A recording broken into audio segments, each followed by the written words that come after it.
और दोस्तों बहुत-बहुत स्वागत है आप सभी का आपके अपने YouTube channel mister Shashi previous year में। तो दोस्तों ये जो क्वेश्चन होने वाले हैं आज के वो होने वाले हैं डीआई के क्वेश्चन, ठीक है? यानी कि डीआई के क्वेश्चन होने वाले हैं, सारे के सारे जितने भी हुए थे डीआई के क्वेश्चन ये पार्ट 3 है। इससे पहले आपका 3 तारीख और 4 तारीख यानी कि 2 तारीख के जितने भी तीनों शिफ्ट के यानी कि टोटल 6 शिफ्ट हो गई और 6 शिफ्ट में हर एक शिफ्ट में कम से कम 4 क्वेश्चन होते हैं, ठीक है? तो इस हिसाब से यानी कि 3 तारीख और 4 तारीख, है ना? ये मैं खत्म करवा चुका हूँ। इसका पार्ट 1 और पार्ट 2 आपको मिल जाएगा, ठीक है? ये आज है पार्ट 3 और इसके अंदर लिए हैं मैंने 5 मार्च 2020 में जितने भी क्वेश्चन पूछे गए थे, यानी कि एसएससी सीजीएल प्री के अंदर, तो वो तीनों शिफ्ट के इसके अंदर लगभग 12 क्वेश्चन होंगे इसके अंदर जो आपको देखने को मिलेंगे। बहुत अच्छे क्वेश्चन है, ठीक है? कम से कम अगर आप नेक्स्ट पेपर देने जा रहे हो, ठीक है? तो आपको ये वाले क्वेश्चन तो करने आने ही चाहिए और आपको ये भी सही तरीका पता होना चाहिए कि इनको कैसे डील करेंगे, ठीक है? एक चीज़ और है कि ये सब ना मिक्स फॉर्म में होते हैं, ठीक है? तो आपको इन सबको इकट्ठा करना है, तब करना है। ये नहीं कि अभी एक क्वेश्चन कर दिया, फिर 5 क्वेश्चन के बाद जब दूसरा आ गया तो उसको तब सॉल्व करेंगे, ऐसा नहीं करना, ठीक है? और हाँ यार, इन सब का जो लिंक है ना वो आपको डिस्क्रिप्शन में मिल जाएगा, अगर आपको वो भी देखने हो, चेक करने हो कि आप वो क्वेश्चन कर पा रहे हो, नहीं कर पा रहे हो, ठीक है? ये भी एक बार चेक कर लेना आप लोग। और ठीक है, सीजीएल के तो हैं ये क्वेश्चन, लेकिन जीडी, एमटीएस और सीएचएसएल, सीपीओ यानी कि जितने भी एसएससी के क्वेश्चन, एसएससी के जितने भी फॉर्म होते हैं, ठीक है? ठीक है, इन सभी के लिए बहुत इंपॉर्टेंट हैं सारे के सारे, ठीक है? तो एक बार देख लेंगे, सब्सक्राइब जरूर कर लेना इस चैनल को, आगे की वीडियो के लिए जितने भी प्रीवियस ईयर के पेपर होंगे सबका सोल्यूशन यहाँ मिलेगा, ठीक है? देख लेते हैं, ये देखो 5 मार्च का फर्स्ट शिफ्ट का पेपर है और ये इसका जो पहला क्वेश्चन है, ठीक है? इसके अंदर ए बी सी डी 4 ये जो निर्यात करते हैं कौन से वर्ष में, 2010 से लेकर 2015 तक, ठीक है? अब इनके बारे में सारी की सारी इन्फॉर्मेशन ये आपको दी गई है। अब इससे रिलेटेड ये क्वेश्चन पूछा गया है, देख लेते हैं क्या है। किस वर्ष में वस्तु डी का निर्यात, यानी कि किस वस्तु डी का निर्यात 6 वर्षों के दौरान वस्तु बी के औसत निर्यात का 1.4 गुना था। अब बी का औसत निकालेंगे सबसे पहले, 1 2 3 4 5 2 7 कितना हो जाएगा, 700। 2 3 5 3 8 से 14 8 22 का कितना हो जाएगा, 220। और 8 4 12 8 20 29 और 2 31 और 9 कितना हो जाएगा, 40। इन सबको जोड़ लूँगा, यानी कि 0 4 2 6 7 2 9 कितना हो जाएगा, 960 हो गया। इस 960 का क्या करूँगा, औसत निकालूंगा। टोटल कितनी टर्म है यहाँ पे, 6 टर्म है। 6 कम 6, 6 कम 6, 6 6 36 कितना हो जाएगा, 160। अब 160 को इसको 1.4 से मल्टीप्लाई करना है, ठीक है? इसको एक जीरो का हटाने का, यहाँ पे एक जीरो आ गया, ठीक है? इस एक जीरो से ये जीरो कट गया, 16 चौक 64 की कितना आ जाएगा, 6। 16 कम 16 6 कितना रहेगा, 224। अब देखो 224 यानी कि डी टर्म में कहाँ पे है, यहाँ पे नहीं है, यहाँ पे नहीं है, यहाँ पे नहीं है, यानी कि कितना है आंसर, ये देखो 224, यानी कि 2013 इसका करेक्ट आंसर हो जाएगा, जो कि दिया हुआ है, ठीक है? 2013 ही है।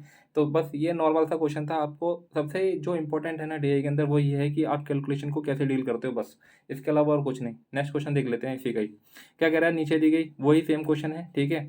अब लेकिन देखो पहले था 7वां क्वेश्चन, अब ये है 16 क्वेश्चन, ठीक है? तो इस तरीके से ना ये मिक्स्ड फॉर्म में होते हैं, इकट्ठे नहीं होते सारे के सारे, ठीक है? तो आप लोगों को क्या क्या करना है, इन सबको चूज करके और फिर लास्ट में करना है, जब ये सब आपके पास पता है कि कौन कौन से क्वेश्चन है, ताकि कैलकुलेशन करने में कई बार इजी हो जाता है, ठीक है? अब क्या कह रहा है कि 2012 से 2014 तक, यानी कि इस 2012 से 2014 तक वस्तु ए का कुल निर्यात, 2 3 5 4 कितना हो जाएगा, 9 9, ठीक है? तो 900 हो जाएगा। और 7 2 9 2 कितना हो जाएगा, 11। और 5 5 कितना हो जाएगा, 10। इन सबको जोड़ लेते हैं, 2 जो 0 2 कितना हो जाएगा, 1020। और 2015 में सभी 4 वस्तुओं के कुल निर्यात, 2015 में कितने हैं ये सभी 4 वस्तुओं का कुल निर्यात कितना हो जाएगा, यानी कि 402 600 3 900 902 कितना हो जाएगा, 1100, ठीक है? 1100 अब जोड़ लेते हैं, 9 6 15, 9 6 15 और 75 और 15 कितना हो जाएगा, 90 हो जाएगा, ठीक है? तो 0 9 1 1 कितना हो जाएगा, 1190। अब क्या कह रहा है कि सभी 4 वस्तुओं कुल निर्यात से कितना प्रतिशत कम है। अब देखो कितना प्रतिशत कम है। अब इसमें से 1020 घटाना है आपको, 0 9 में से 2 गया 7, कितना कम है, 170 कम है, ठीक है? 170 कम है किससे, यानी कि आपका 1190 इंटू में कितना आ जाएगा, 100। इससे ये कट गया। अब आपको क्या करना है यहाँ पे, अब आपके पास कोई ऑप्शन नहीं है, 1700 को आपको 119 से क्या कर देना है, भाग कर देना है, ठीक है? 119 एकम 119, ठीक है? 10 में से 9 गया 1 और 6 में से 1 गया 5, कितना आ जाएगा, 510 आ जाएगा। 190 चौक पे जाएगा, ठीक है? 4 पे जाएगा, 4 9 36 की, 3 4 एकम 4 3 7 और 4 एकम 4 कितना आ जाएगा, 476 कितना आ जाएगा, 36 आ जाएगा। यहाँ पे एक पॉइंट ले लेंगे, अब कितना आ गया, 119, 19 दूनी यानी कि 4.23 के आसपास जाएगा। इसके और ऑप्शन भी देख लोगे ना तो आपको ये सारी की सारी कन्फ्यूजन नहीं रहेगी। देखो सारे ऑप्शन देख लिए, बल्कि आपको यहीं तक करना था, यानी कि जब आपके पता है कि एक ऑप्शन आपको 1-4 आ गया है तो आगे आपको निकालने की ज़रूरत ही नहीं थी, ठीक है। तो ये चीज़ आपको ध्यान स्पेशली तौर पे ध्यान रखना है पेपर में, जब भी आप लोग पेपर में जाओगे तो इस चीज़ का पक्का ध्यान रखना है आपको, ठीक है। इस तरह से देखो नेक्स्ट क्वेश्चन कर लेते हैं। क्या कहता है कि वही सेम पैटर्न है, ठीक है। 2014 और 2015 में, यानी कि 2014 कहाँ है, ये 2014 और 2015 में वस्तु ए के कुल निर्यात का, ठीक है। 2014 और 2015 में कितना है, 825, ठीक है, 825।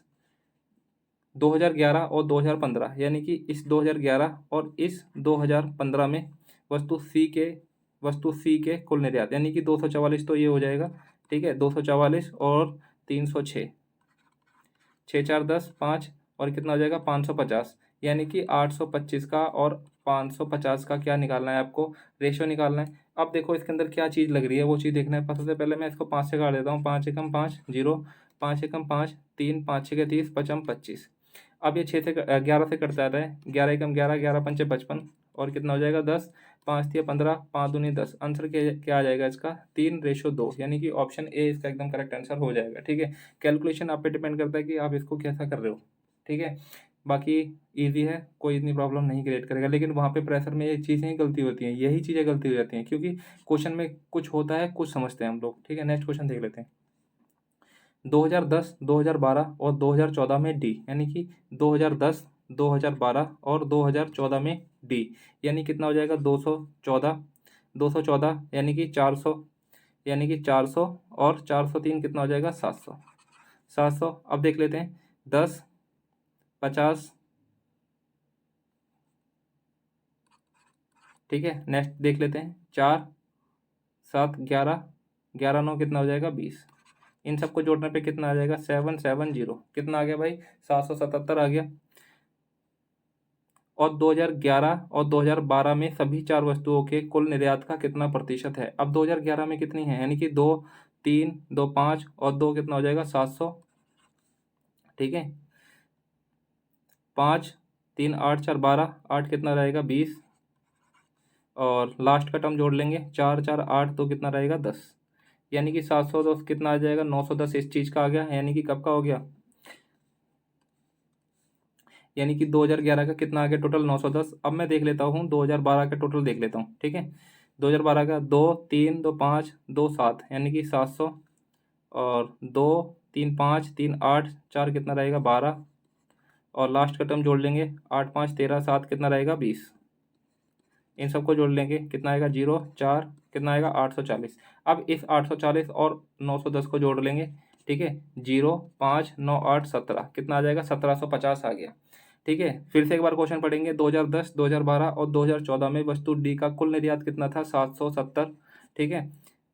का कुल निर्यात 2011, 2012 में सभी चार वस्तुओं का कुल निर्यात का कितना प्रतिशत है, यानी कि टोटल कितना था इसका 1750। इसको काट देंगे, जो आएगा आपका आंसर आ जाएगा, 0 से 0 कट गया।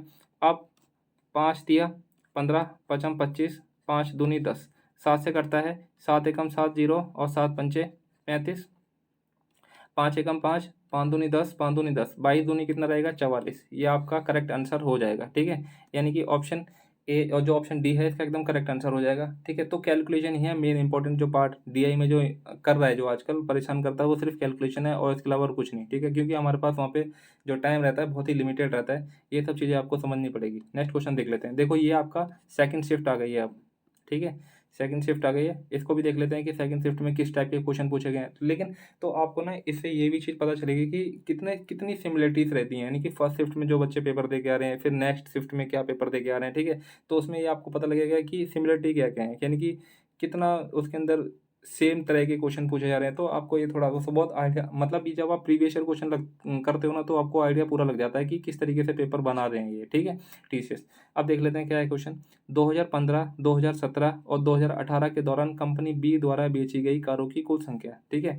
क्या कह रहा है कि 2015, 2017 और 2018 कंपनी द्वारा बेची गई, यानी कि कितनी बेची जा रही थी, 6, 6, 5, 11, 11, 6 कितना रहेगा 17, 170 आ गया, ठीक है। और 7 3 कितना रहेगा 10, टोटल कितना हो गया, यानी कि 180 रह गया इसका, इसका कितना हो जाएगा 180 हो जाएगा। 2017 में देखते हैं, 2017 में ठीक है, तो ये सब मैंने जोड़ लिया, कितना आ गया 180 आ गया। अब क्या कह रहा है कि अब क्या कह रहा है कि कुल संख्या 2013, 2015, 2017 और 2018 में कंपनी सी द्वारा कब 2013, कंपनी सी द्वारा 2013, 2015 और 2017 और 2018। अब सी द्वारा इन सब की जोड़ लेते हैं, इन सबको जोड़ लेंगे, यानी कि 6 6 12, 12 6 18, 18 7 कितना रहेगा 25, यानी कि 250 हो जाएगा। ठीक है, 5 6 5 11, 11 3 14 और 6 कितना रहेगा 20, तो ये कितना हो गया 270। अब क्या कह रहा है एक बार फिर से देख लेते हैं कि 2015, 2017 और 2018 के दौरान कंपनी बी द्वारा बेची गई कारों की कुल संख्या 2013, 2015, 2017 और 2018 में कंपनी सी द्वारा बेची गई कारों की कुल संख्या से कितने प्रतिशत कम है। तो कितने प्रतिशत कम है, यानी कि 90 कम है, कितने पे 270 पे, इंटू में कितना रहेगा 100, इसमें से घटा दिया कितना आ गया था 90 आ गया था।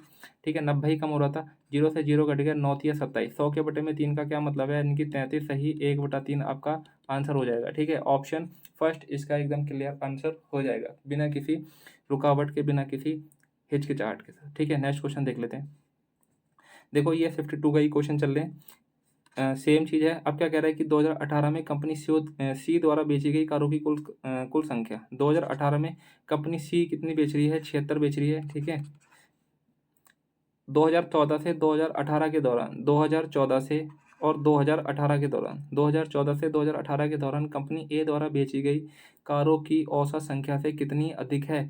अब देख लेते हैं, इन सबको जोड़ लेंगे, यानी कि 5 6 5 11, 6 5 11 7 18, 5 कितना रहेगा 23, 23 6 कितना रहेगा 29। ठीक है, लास्ट का जोड़ेंगे, 2 3 2 5 2 7 3 10। ठीक है, तो इन सबको जोड़ने के बाद कितना आ गया 300 आ जाएगा। ठीक है, इन सब का औसत निकालेंगे, यानी कि 6 कम 6 6 पंचे कितना रहेगा 30, तो इसका औसत कितना आ गया 50 और इसका औसत कितना है 76, तो इन दोनों का डिफरेंस कितना रहेगा 26।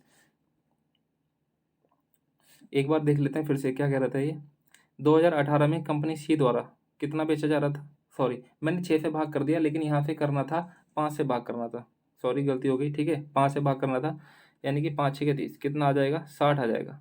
ठीक है, अब 76 है और 60, इसमें से डिफरेंस निकालूंगा कितना आ जाएगा 16, यानी कि आपका 16,000 एकदम करेक्ट आंसर हो जाएगा। क्यों हो जाएगा, क्योंकि यहाँ पे ये हज़ारों में दिया हुआ था। ठीक है, तो यहाँ पे 16 डिफरेंस आया, 16 को 1000 से मल्टीप्लाई कर देंगे तो कितना आ जाएगा 16,000 इसका आंसर आ जाएगा। नेक्स्ट क्वेश्चन देख लेते हैं। 2017 में ए बी और डी कंपनी द्वारा बेची गई कारों की कुल संख्या, 2017 में कंपनी ए, कंपनी बी और कंपनी डी। ठीक है, इन सबको जोड़ लो, 5 5 10, 10 7 कितना रहेगा 17 और 2 3 5 और 5 कितना रहेगा 10, कितना हो जाएगा टोटल 180। ठीक है, 2018 में सभी 4 कंपनियों द्वारा बेची गई कारों की कुल संख्या से अनुपात क्या है, तो इन सबको जोड़ लेंगे। अब देखो हमने ना पहले 2018 का कुछ जोड़ा था। ठीक है, पहले अगर आपको ये चीज़ ध्यान में रहेगा ना तो आप लोग बड़े ईजिली कर लोगे। 7 7 14 6 20 और कितना रहेगा 26 और 6 4 10 और 20 कितना हो जाएगा 280। ठीक है, जीरो से जीरो कट जाएगा, 2 में 18, 2 एकम 2, 2 चौके 8, कितना 9:14, यानी कि ऑप्शन डी इसका एकदम करेक्ट आंसर हो जाएगा। कुछ भी नहीं था, सिर्फ कैलकुलेशन थी, इसके अलावा और कुछ भी नहीं था। नेक्स्ट क्वेश्चन देख लेते हैं। कंपनी ए द्वारा 2017 में, कंपनी ए द्वारा 2017 में कितना, यानी कि 52। ठीक है, और सी द्वारा 2013 में, सी द्वारा 2013 में कितना है 65। कुल संख्या कितनी होगी 5 2 7 6 5 कितना रहेगा 11। सभी 4 कंपनियों द्वारा 2013 में, सभी 4 कंपनियों द्वारा 2013 में 6 4 10 16, 16 6 कितना रहेगा 22 और 7 5 12 3 15 15 5 कितना रहेगा 20, कितना रहेगा 240 का आ गया टोटल। 2017 सी द्वारा 2013 में बेची गई कारों की कुल संख्या सभी 4 कंपनी द्वारा 2013 और 2016। अब 2016 का भी देख लेते हैं, ये कब का है, ये है 2013। अब देख लेते हैं 2016 का कितना है टोटल, यानी कि 7 5 12 7 19 6 कितना रहेगा 25। ठीक है, 25 का क्या हो जाएगा 250 और 2 8 2 10, 10 और 3 कितना रहेगा 13, कितना रहेगा 263। ठीक है, इन सबको जोड़ लेते हैं, यहाँ पे 263 और यहाँ पे कितना था 400 240 200 200 400 503 इनका टोटल कितना आ गया, यानी कि 2013 और 2016 का टोटल कितना आ गया 503। अब क्या कह रहा है, कुल संख्या का कितना प्रतिशत है। यहाँ पे कितना था 117, 117 के बटे में कितना रहेगा 503, इंटू में कितना रहेगा 100। अब आपको यहाँ पे क्या करना है, अब यहाँ पे चैलेंज है, ठीक है। अब यहाँ पे चैलेंज क्या है कि इसको कैसे करेंगे, ठीक है। तो अब देख लेते हैं इसको, हमारे पास क्या है ऑप्शन करने के लिए। यहाँ पे आपको कुछ नहीं दिखाई दे रहा, ठीक है। तो आप लोग क्या कर सकते हो यहाँ पे कि यहाँ पे ना आप इस तरीके से देख लो, 117 और यहाँ पे 500 कर देता हूँ, इंटू में कितना रहेगा 0, 2 जीरो से 2 जीरो कट गई, 5 एकम 5, 5 दूनी 10, 5 तिया 15 और 5 चौक 20, यानी कि 23.4, यानी कि इससे थोड़ा सा कम होगा क्योंकि मैंने यहाँ पे वैल्यू कम करी थी, ठीक है। तो आंसर क्या हो जाएगा इसका, देखो साफ साफ दिखाई दे रहा है 23.3 इसका करेक्ट आंसर हो जाएगा, ठीक है। तो ये चीज़ थोड़ी सी देखनी है, ये थोड़ा सा अप्रोक्सीमेशन है जो कि आपको खुद से करना पड़ेगा ट्राई, ठीक है। ये आपको खुद से ट्राई करना पड़ेगा, तभी आप लोग सही से इसको सही टाइम पे एकदम बढ़िया तरीके से आपको एकदम अच्छी तरह से आप कर पाओगे इसको, ठीक है। तो ये चीज़ देख लेना। देखो मैंने यहाँ से क्या किया, यहाँ पे 503 को मैंने 500 कर दिया और इसका जो आंसर है वो अप्रोक्सीमेशन में ला दिया। यहाँ पे कितना आया, कम करने के बाद 23.4 आया। तो इसका मतलब ये है कि 23.4 से ज़्यादा नहीं हो सकता। जब 23.4 से ज़्यादा नहीं हो सकता तो ये कट गया, ये कट गया, ठीक है। अब मैं जैसे और ऑप्शन देख लूँ इसके, ये 25.6 है तो ये तो वैसे ही कट जाएगा, ठीक है। तो वैसे ही कट गया तो आंसर क्या आ जाएगा आपके पास 23.3, यानी कि सिंगल ऑप्शन इसका आंसर था। वैसे 117 को 503 से भाग करना ही पड़ेगा, जब भाग करोगे तो उसके अंदर 30 से 40 सेकंड या 15-20 सेकंड आपको लग ही जाने हैं, ठीक है। तो ये चीज़ आप ध्यान में रख लें और इस तरीके से यही स्ट्रेटेजी होनी चाहिए पेपर में भी, ठीक है। नेक्स्ट क्वेश्चन देखो, देखो ये है आपके थर्ड शिफ्ट के क्वेश्चन है, इसको देख लेते हैं। विज्ञान को छोड़कर अन्य संख्याओं में अध्ययन करने वाले छात्रों का प्रतिशत कितना है, ठीक है। अब क्या है कि सबसे पहले ही पता है क्या करो आप लोग, विज्ञान को छोड़कर विज्ञान देखो कितना है, यानी कि 30 40 और ये टोटल कितना है 50 विज्ञान। और अगर मैं कला की बात करता हूँ 40 और 2 60, 60 70 कितना रहेगा 73। और अगर मैं वाणिज्य की बात करूँ 40 40 80 और कितना रहेगा 84। और मैं व्यवसायिक की बात करूँ यानी कि 30 40 कितना रहेगा 43। अब क्या कह रहा है कि विज्ञान को छोड़कर अन्य संख्याओं में अध्ययन करने वाले छात्रों का कितना प्रतिशत है। सबसे पहले विज्ञान को छोड़कर, ठीक है। अब इन सबको जोड़ो, यानी कि पहले तो सबको ही जोड़ना है, यानी कि 5 7 12 8 20 और 4 कितना हो जाएगा 24, 240, 4 3 7 3 10 कितना रहेगा 250 आ गया, नीचे तो 250 आएगा। अब इसको छोड़ दूँ मैं 250 में से तो बाकी कितना बच जाएगा 200 बच जाएगा, ठीक है। तो 200 आ जाएगा ऊपर, यहाँ पे आ जाएगा इसका 0, 25 चौक 100, 25 एकम 25, ठीक है। एक जीरो से एक जीरो कट गया और 20 चौक कितना रहेगा 80, यानी कि इसका 80% एकदम आंसर हो जाएगा करेक्ट, ठीक है। देखो मैंने यहाँ पे इन सबको जोड़ने से कितना मेरे को फायदा हुआ, ठीक है। तो जोड़ना भी आपको इस तरीके से, ये नहीं, ये मत करना कि आप 32 प्लस में 18 फिर इस तरीके से कर रहे हो, ये नहीं करना, ठीक है। नेक्स्ट क्वेश्चन देखो कि कितने कर्मचारियों को सभी कर्मचारियों द्वारा प्राप्त की गई औसत बकाया राशि की तुलना में अधिक बकाया राशि मिली है। क्या कह रहा है, कितने कर्मचारियों को सभी, ठीक है। अब देखो ये इसको कुल है, ठीक है, ये इसका कुल है। कितने कर्मचारियों को सभी कर्मचारियों द्वारा प्राप्त की गई औसत बकाया, ये अब यहाँ पे क्या करना है, यहाँ पे आपको जोड़ना है। क्या क्या है जोड़ने के लिए आपके पास, यानी कि 55,000, ठीक है, और 59,000 और 52,000, छोटा छोटा था इसलिए लिख रहा हूँ, ठीक है, 40,000 और यहाँ पे कितना है 31,700। इन सबको जोड़ लो, 0 0 7 9 5 14 2 16 और ये कितना रहेगा 17 की 1 6 5 11 5 16 4 20 और 3 कितना रहेगा 23, ठीक है। ये सब आज का टोटल आ गया। अब इन सबको क्या कर दो, इनके औसत से, इनका औसत यानी कितना हो जाएगा 2 3 7 7 0 0, इनको कर दो किससे भाग, यानी कि इनको कर देंगे हम 5 से भाग कर देंगे। 5 एकम 5, 5 चौके 20 की कितना रहेगा 3 रहेगा, 5 सत्ते 35, 2 पचम 25, 5 चौक 20 कितना रहेगा, यानी कि 47,540। अब क्या कह रहा है, तुलना में अधिक बकाया राशि मिली है, ठीक है। अब मेरे को बताओ कि 47,540 से किस में सबसे ज़्यादा है? इसमें कम है? नहीं है। इसमें कम है? नहीं है। देखो 47,540 इससे इसमें ज़्यादा है, इसमें भी ज़्यादा है, इसमें ज़्यादा है। तो ऐसे कितने टर्म हो गए? यानी कि ऐसे 3 टर्म हो गए। कौन से? यानी कि ए, बी और सी। यानी कि जो ए, बी, सी को जितनी भी धनराशि मिल रही है, जितनी भी अमाउंट मिल रही है, वो इन सभी के एवरेज से ज़्यादा मिल रही है। और इन सभी का एवरेज कितना है? यानी कि 47,540। और इंडिविजुअल यानी कि ए को इसके एवरेज से ज़्यादा मिल रहा है, बी को भी इनके एवरेज से यानी कि इनके औसत से ज़्यादा मिल रहा है, और सी को भी इनके औसत से ज़्यादा मिल रहा है। ठीक है, नेक्स्ट क्वेश्चन देख लेते हैं। How many girls have a height of 135 centimetre यानी कि 135 सेंटीमीटर और more but less than 150 centimetre. अब देख रहे हो क्या पूछ रहा है? ये हाइट है और ये नंबर ऑफ गर्ल्स है। अब ये पूछ रहा है कि कितनी ऐसी गर्ल्स हैं, यानी कि how many girls have a height, कितनी ऐसी गर्ल्स हैं जिनकी हाइट कितनी है? 135 सेंटीमीटर और मोर 135 सेंटीमीटर से तो ज़्यादा है, यानी कि 135 सेंटीमीटर से तो ज़्यादा है, लेकिन 150 सेंटीमीटर से क्या रहेंगी? कम रहेंगी। तो इन सभी को जोड़ दो, यानी कि 20, 29 और 15, यानी कि 20, 40 और कितना रहेगा? 50, और 50 और 9 5 कितना रहेगा? 14। टोटल कितना हो जाएगा? यानी कि 64। यानी कि आपका सेकंड इसका एकदम करेक्ट आंसर हो जाएगा। ठीक है, नेक्स्ट क्वेश्चन देख लेते हैं कि कितने परिवारों का मासिक वेतन 40,000 रुपये से कम है? 40,000 रुपये से कम है, तो ये तीनों को जोड़ लो, क्योंकि यहाँ पे 40 से 45 है और 40 से कम पूछ रहा है, यानी कि 40 से 45 यहाँ पे आएगा। ठीक है, तो इससे कम कितना हो जाएगा? 12, 6, 18, 9 कितना रहेगा? 27, यानी कि ऑप्शन सी इसका एकदम करेक्ट आंसर हो जाएगा।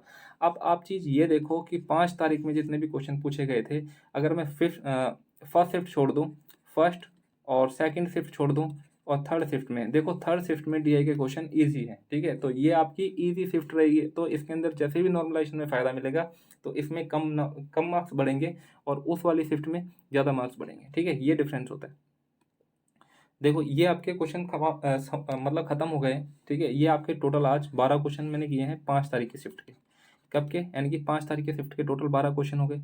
अब आपको करना क्या है, इस चैनल को जरूर सब्सक्राइब कर लेना नेक्स्ट वीडियो के लिए। ठीक है, तब तक के लिए फिर धन्यवाद।